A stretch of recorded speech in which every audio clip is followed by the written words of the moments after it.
یہ دو بڑے خاندان بنو ہاشم کے آل علی و آل عقیل یہ یہاں پر موجود ہیں.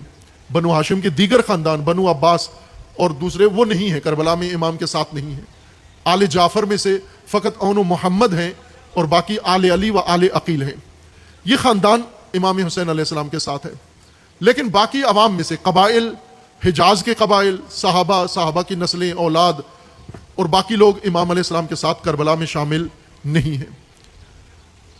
یہ جو آئے کربلا میں اور جو نہیں آئے کربلا میں فرق کیا ہے؟ کس نے انہیں کربلا سے باہر رکھا اور کس نے انہیں کربلا تک پہنچایا؟ حضرت علی اکبر علیہ السلام یہ فرما رہے ہیں. یہ اصل میں تربیت کا اثر ہے. اہل البیت کے خاندان کی تربیت یہ ہوئی ہے.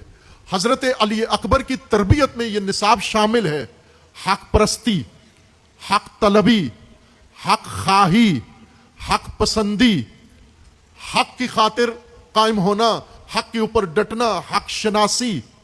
یہ اہل البیت کے دینی نصاب میں شامل ہے. لیکن باقی قوم کا نصاب بنو امیہ نے بنایا ہے.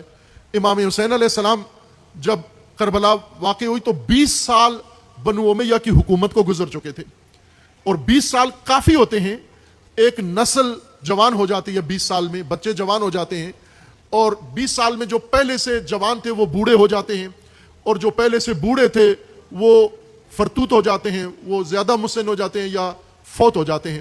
20 سال بہت بڑی مدت ہے. آج 2026 ہے اور 2006 سے 2026 تک 20 سال پاکستان میں گزرے ہیں.